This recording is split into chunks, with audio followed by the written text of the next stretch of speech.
Ate Jezebel. Ang napansin ko lang naman po doon, kaya ganun, patawa-tawa kahit na ganun yung nangyari sa kanya. Sa tingin ko po, si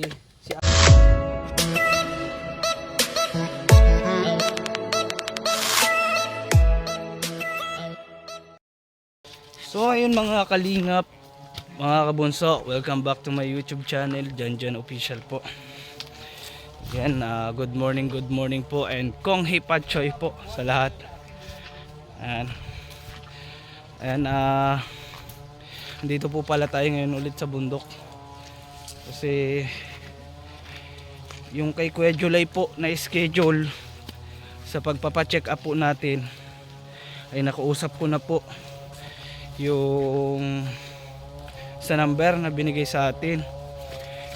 Ang sabi po ay sa March pa ang available daw po sa clinic nila dito sa Daet about sa check up, para tapos malalaman daw po kung dapat na daw dalhin sa Kadlan. Ang sabi ko naman, nadala na po si Kuya July before sa Kadlan. Ibinalik po ng Kadlan, pinauwi kasi okay pa naman po, nakakausap pa ng maayos, tsaka hindi naman violente si Kuya July. Ayan, pasensya na po kayo kasi sobrang dulas po ng daan, no? Ayan si Klein, no? Mababaraligtad na ako. Kaya ayun po, sa March pa, ayun sinabi ko nga yun na nadala na before, tapos sabi ko kailan sa March, kaso hindi pa po ulit nagre-reply. Kaya yun, naisipan po namin na pumunta muna po dito sa kaibigan namin, kay Alvin, para kahit paano makatulong po ulit dito po sa pagkukopras nila, para mapadali po yung pagtapos ng mga gawain nila dito, para po makasama na natin sila. Kasi si Alvin po, yung bahay nila, doon po kami natutulog. Kaya doon po kasi ang may malakas na wifi sa bahay po, kasi kakakabit pa lang po ng wifi, router to router lang, kikunik lang ako ay ate, kaya nahirapan po ako mag-upload. Kaya ayun, malaking bagay po kapag natapos na agad dito sa LLB, kasi makikika wifi tayo sa kanila.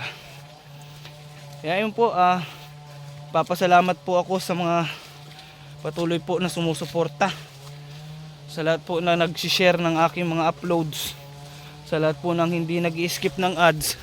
Yan po, hindi man po kayo mag-sponsor, napakalaking bagay na po niyang hindi nyo pag-skip ng ads.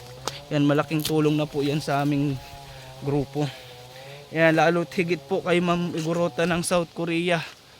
Dahil po sa kanya, muli na naman po tayong nakapag charity vlog.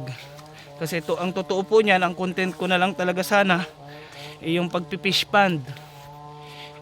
Ayun, sa awa po ng Diyos, sa kabutihan ng Panginoon, yan, ipinakilala tayo kay Ma'am Igorota ng South Korea. Kaya yan po, patuloy na naman yung ating pagcha-charity vlog.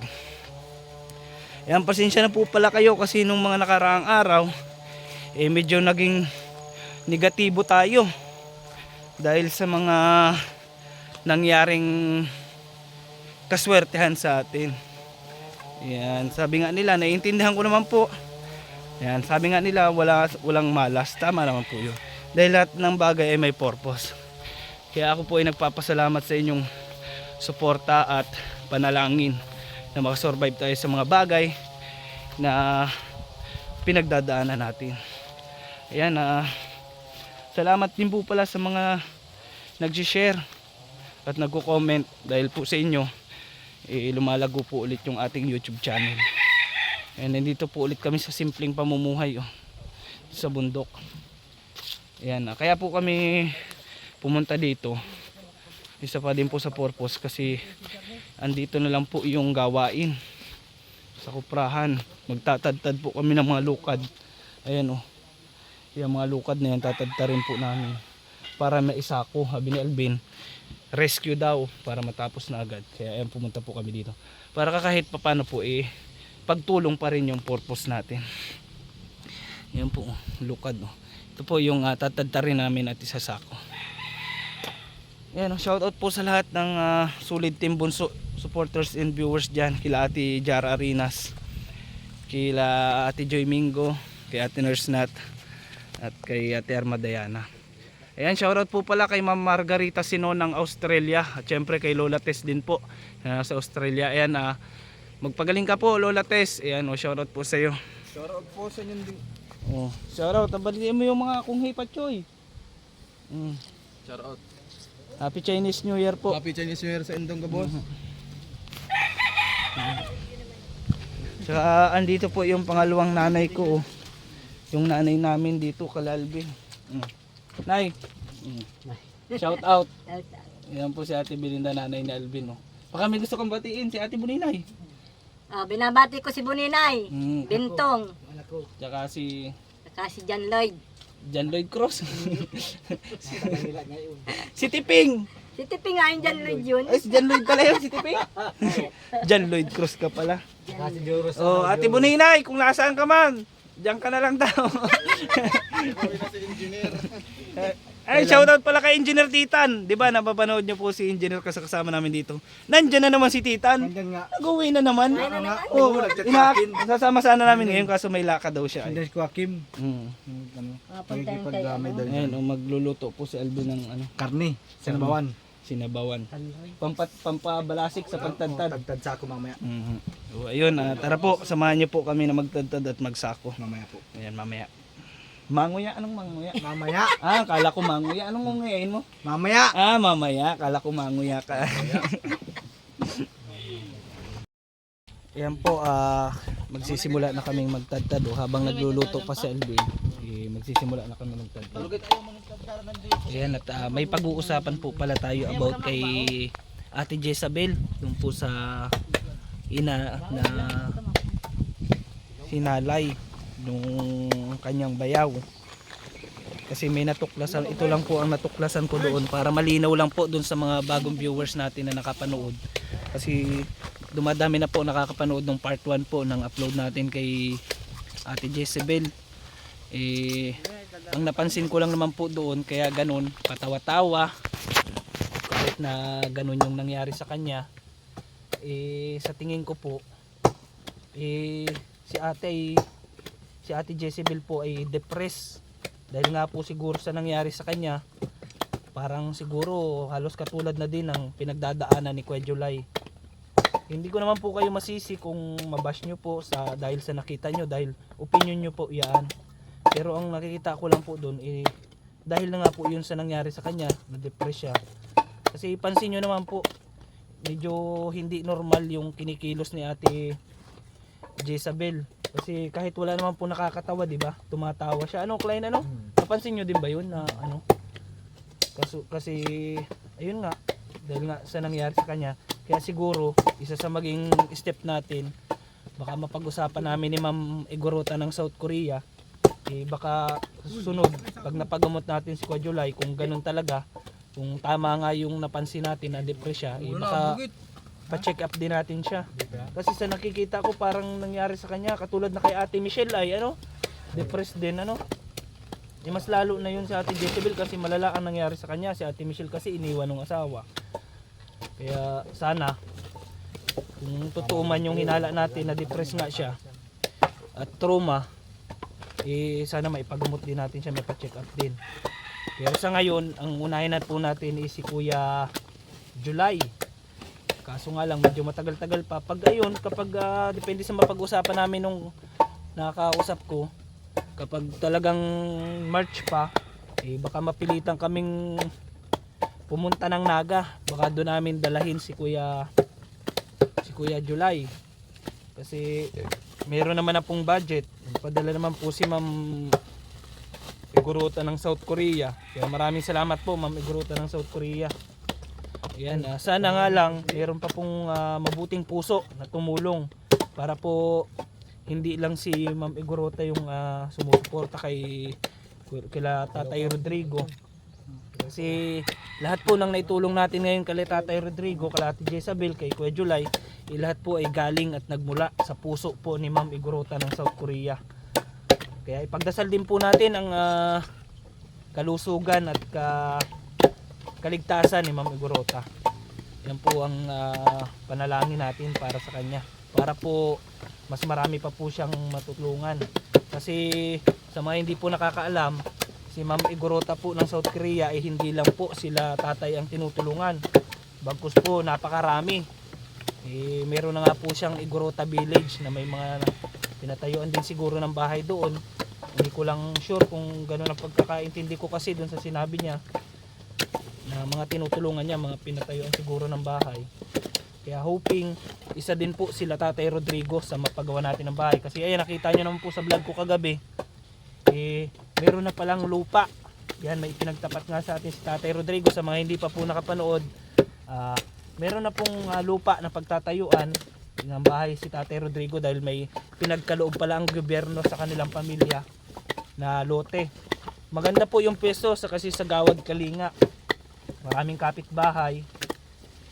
Tsaka medyo tahimik po yung lugar. Meron na pong mga yero doon. Sayang nga lang yung mga yero, no, Klein? Kasi kapag tumagal pa, kapag tumagal pa po, masisira yung yero na yun. Ito mo lagay para di magano. Tapos yung mga kahoy na nakatayo doon, Tinatapon mo dito. mabubulok na yun. Yun, kaya nga lang po itinayo nila yun kasi kapag di pa nila tinayuan, baka bawiin sa kanila yun, ibigay pa sa iba. Kaya tama lang din yung ginawa ni Tatay Rodrigo na kahit paano itayuan, kahit ganun pa lang, haligi at bubong lang. Para may masabi na may tinayuan na, hindi na ibigay sa iba. Nahulog pa. Nahulog. So, ayun po, kaya sana dinadalangin ko palagi po na may mag-sponsor po na mapagawan sila ng bahay. So, ayun po. Kaya po sana po hinihiling ko po sa mga nagbabash kay Ate Jezebel. Kasi ayan po, karapatan nyo naman po yan, opinion nyo po yan. Pero sana po mapansin nyo din po na may kakaiba po sa kanya. Kasi sino ba naman ang na-rape na ng sariling bayaw, tapos may mga anak ka pa na naiwan sa iyo, 4, may binubuhay ka. Sino ba namang ang matino mag-isip na tatawa pa, di ba? Pero masaya pa rin ako kasi dahil nga sa ganung sitwasyon ni Ate, nakakatawa pa siya. Ang nakita ko lang naman po kasi, siguro totoo naman kasi ano naman pong dahilan niya para sabihin yung ganun, ano? Wala naman po ako nakikitang dahilan para sabihin niya yun, ipahiya niya yung sarili niya. Ano? Kasi nakakaya yun eh. Pero ayan, sana lang totoo yung sinasabi niya na hindi na siya magiinom. Ang mali niya lang kasi talaga doon ay nagiinom siya lalo na't babae siya. Kasi malaki talaga ang posibilidad na kapag babae nag-inom na lasing, so laki ang kasama mo, may mangyari talaga masama sa iyo. So ayun, siguro naman kasi sa side kasi ni Ate Jezebel nagtiwala siya kasi kapatid po yun ang asawa niya. Kaya yun lang naman yung po yung nakikita nating dahilan doon. Kaya sana din po ay maintindihan po natin si Ate Jezebel. Pero hindi po ako nag-ano na sa comment nyo, opinion nyo po yan po kasi nakita nyo, tama din naman po kayo. Pero sana po ay maintindihan na lang po natin yung sitwasyon at kalagayan nila Ate Jezebel. Yun, sa ngayon po, mag-focus muna po tayo dito para matapos na natin yung tadtadi ni Alvin. Kasi marami para pa po kami ditong para kaming ng kasalan, maghahanda sa kasalan para kami nagtatadtad ng karne. Ikaw lang nagtatagpo dito? Oo, kanina. Sure lang. Lahat ng sako na. Kaya mamaya po, baka matapos na namin ito mamaya kasi bukas kailangan na itong may deliver para may pambayad na utang. Pambayad ko sa utang. Pagod, tapos pambayad lang. O Ate Jara, Sige, Balvin. ito ang sunod na proseso kapag naluto na. Tapos natanggal na sa bao, magtatadtad Pag na. ilang iba, okay lang? Dito natin para makita. Di pa luto. Oo, okay lang. Yan. Wala kasi tayong stand na sira na po yung ating stand. Ha? Pero may isang sako Ajib. Malinis. Ito. Doon, tapon. Doon? Ito, ganito. Kukuro na pala yun. Numbers, ito. Alin? Guys, luto yan. Ayan po. Ito. Puting-puti lang. Para makita nyo po na ang ginagawa natin. Ayan. Yung baklasan Ajib, itatapon mo doon. Kasi lado yun ay. Yung baklas na malambot.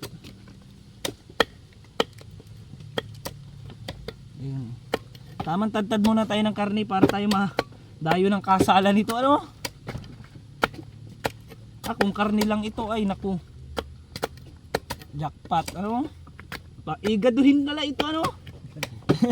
Oh. Igado baga oh. Kinakain pa na Jim. Kinakain nga yan. Masarap yung baklas niyan. Lado. Hindi naman yung lado. Iloka rin yun. Pero yung rugad, yung guray-guray, yun ang lado. Pero yung makinis na baklas, tapos malambot, iloka rin yun. Yun ang masarap.